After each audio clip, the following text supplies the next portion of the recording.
that may not know, this is Coach Frank Bauman's daughter. Yeah. All right. Thank you so much for making my husband Brett and I feel so welcome. We drove around Harvey today, and I'm a Harvey girl. I grew up until I was about 11 or 12, across from the high school. And my dad, as we were talking today, would let me do everything when I ran home from school, sat on the bench during football practice, everything but drink out of the water jug with the guys. That was it. So I have fond memories of growing up across from high school. And also, this is about my Uncle Bob. My dad's older brother graduated in 1939, and he too was a football guy and very well loved, basketball guy too, and went on to go to the University of Wisconsin. That's a really wonderful part of his story. But before that, they both lost their dad. He was a policeman in Harvey. They grew up across from the railroad tracks, and my Uncle Bob took care of his mother and his little brother, Frank. And during those years, he was 13 when his dad died, and that was a real marked time for him.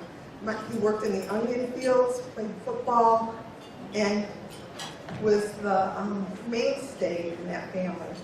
So he went on after that, went to University of Wisconsin on a scholarship. I don't know how many of you noticed the Marine picture on the wall today. That's Bob Bauman. Part of his story that's very marked is that he lived out in his final sacrifice the verse, "Greater love has no man than this, that he lays down his life for his friends." After graduation from Wisconsin, he was drafted by the Bears, had a contract to go play for the Bears, as did my father. Both of them turned them down, my Uncle Bob to be a Marine, my father to go back and coach Thorpe. All right.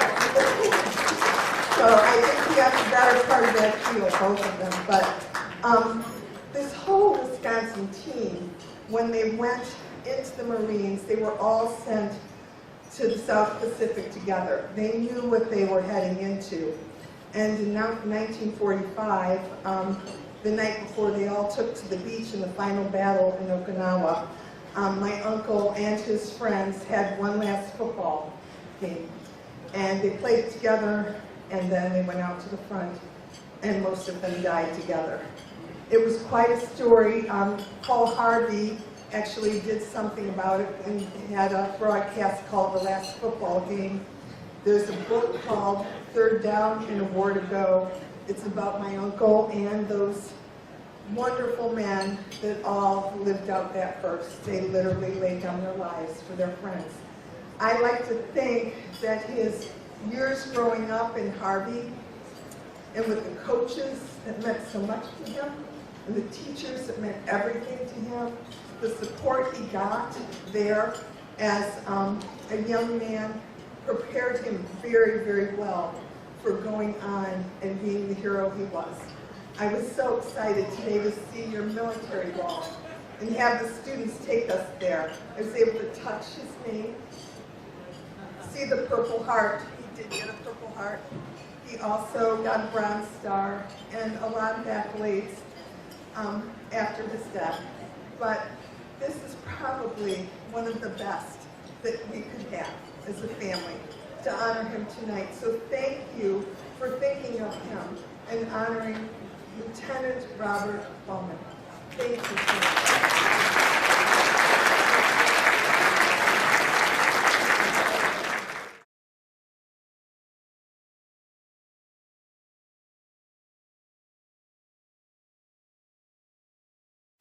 It is an honor to be recognized as an outstanding Thorpe Malone and now be a member of the Hall of Fame. I am not sure what claim to fame I might possess, but since it was in 1952 I graduated, about 67 years ago, I do wonder what took so long.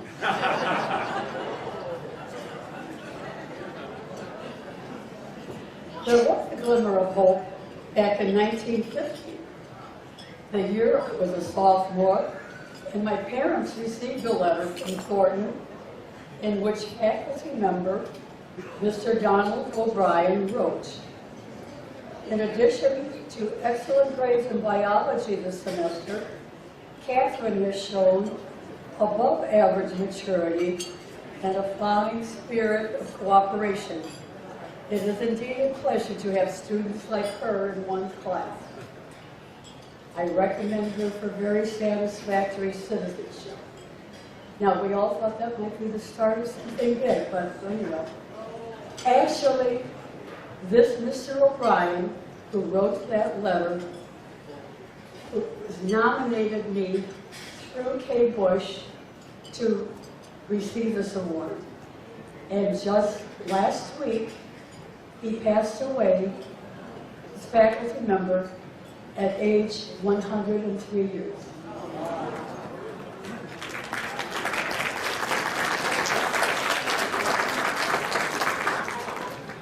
He was a wonderfully kind, mentally sharp gentleman. I'm telling you, he was sharp.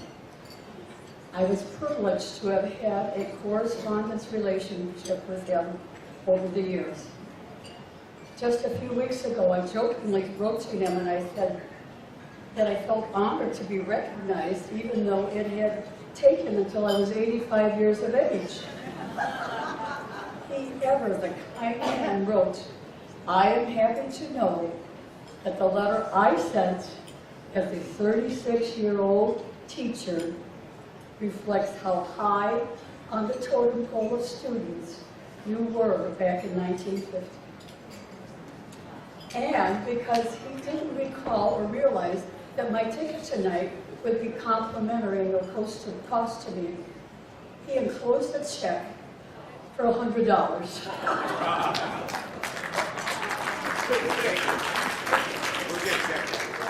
I signed it over to TALF with his permission. Now, regarding Thornton and Thornton's contribution for preparing me for a positive life direction, I believe Thornton was my jumping off point and prepared me to meet opportunities and be prepared to treat them as possibilities. Meet opportunities and prepared to treat them as possibilities, because that's what happened to me. As a Thornton graduate, my long-range goals were to marry, to wear an apron, to have children, and be someone like Ricky Nelson's mother. But as a young homemaker, I became the sole support of myself and a young daughter, the mortgagee of a small home, and had no automobile. I had to deal with finding gainful employment. And as seen in my biography, while I didn't later attend community college, went through many training programs and certifications on the job, my formal education ended with graduation from Thornton Township School. Any groaning back there would be from my husband, who hates it when I say I'm not educated. He always says, "You're very educated." Anyway. At Thornton, I had, I believe, received the basics of a good education. And actually, in Harvey's public school district, at Bryant School and Thornton Township High School, I learned to love reading and had learned to listen. Listening to those who might know more than you has always seemed a smart thing to do. Think about the love of reading. Reading helps one to learn to spell correctly, increases the vocabulary, imagination, and stimulates creativity. And I remember learning to diagram a sentence and thinking it was great. I thought this was fun. I think if one can read with comprehension, speak correctly, be capable of putting ideas down on paper or electronically, they can have a very good chance to find decent paths to earning a living. So, armed with good elementary and secondary education my few aptitudes and some budding skills, I made my way into the field of public relations, organization management, and nonprofit financial development. It was an exciting time for me and of awakening possibilities for all women in the workplace. Remember, we're talking 1960s here. I benefited from the support of other women who championed me, learned to brush off inappropriate comments and actions directed at me because I was a female, experienced the metamorphosis of bringing coffee to a boss and then transforming into a position where I could have had a staff member bring coffee to me, and I never did that. And there was dealing with the challenges of working as a single mother, a new species at the time.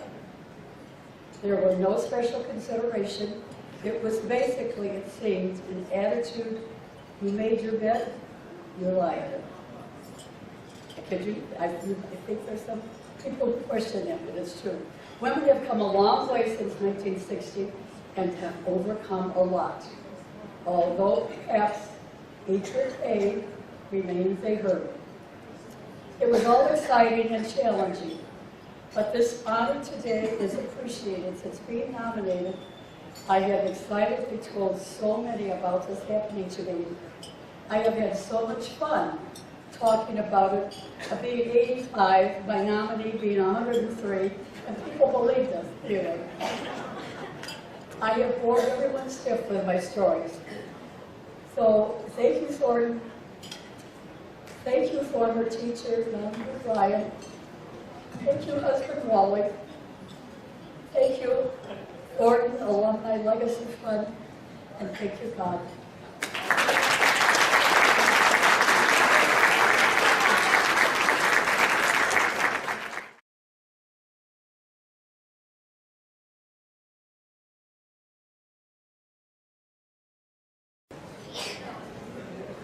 Good evening, everyone. First, I would like to thank the Thornton Alumni Legacy Foundation for this honor. I am truly humbled, and I would like to thank my family and friends who are able to join me today. My parents, Reverend David and Ruth Blake, are gone, as are my brothers David and Ben. I am Harvey. My family moved here from Ann Arbor, Michigan in the early 50s when my dad was assigned to be pastor of Schaefer Chapel AME Church, which used to be on 152nd Street, east of 152nd Street, and now it's on Vine. My schooling started with kindergarten at Ascension before Whittier for first and part of second grade. My father had been assigned to another church, so the family moved to 150th and Lincoln. So I started attending Washington before going to Thornton. I have fond memories of all of those things, from Ascension's carnivals to catching butterflies and posting them at Whittier, learning to square dance and polka at Washington. While Washington, I also became a musician, playing the flute and joining their choirs. Those activities carried on throughout my time at Thornton, where I learned where I was in the county band, marching band, madrigals, concert choir, and swing choir. From my many activities, I knew a lot of people, so I ran for offices starting in my freshman year. I became a class officer, Mayqueen Court, and a whole lot of other organizations before winding up as a Weeks Wheel in my senior year. But I didn't know how smart I was until I went to college at Fisk University. There I learned how much I really knew and how well Harvey schools had prepared me. Yes, I had enjoyed the choirs and bands, but I didn't know I was getting life skills in tenacity, endurance, hard work, and following directions. reading about Egypt in National Geographic at Washington led me to be awarded a Fulbright to go to Egypt and Zimbabwe. Singing with Thornton's madrigals prepared me for the world-renowned Fisk Jubilee Singers. And aiding students with special needs in a Thornton home economics class led me to advocate for special education students and their families as a pupil personnel worker. My life has been amazing. So let me go back. Yes, my dad was a minister. He also taught elementary school in Chicago for almost 40 years and was a union member. He was also a real estate broker who owned Lake Realty and sold houses in Harvey, Dixmoor, Phoenix, and Markham. I became a teacher, a union member, and an advocate for the neediest students. As a member of the National Education Association's Board of Directors, I successfully advocated for issues of restorative justice, ending the school-to-prison pipeline, trauma-informed instruction for our 3 million members. After completing 2 terms on that board, I was elected to the Howard County Board of Education, receiving over 58,000 votes. It's the #1 school system in Maryland. Last December, I became the first African-American chair of that board. The school boards in Maryland have a state association, so I am now on their board of directors and the co-chair of their legislative committee. So though I may not be rich, I have influence on the education of all students in the richest state in this country, based on the experiences I bring from Harvey, Illinois. Tonight, I would also like to thank my new friends, members of the school boards from districts 205, 147, 148, and others.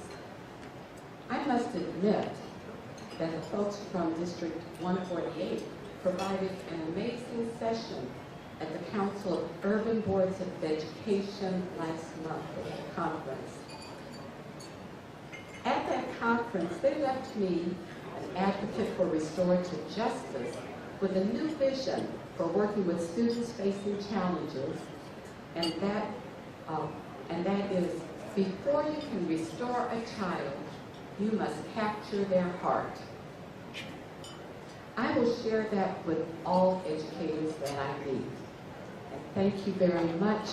I know I have spoken too long, but I wanted you to know how humbled and honored I am by being added to the Thornton Hall of Fame. Thank you.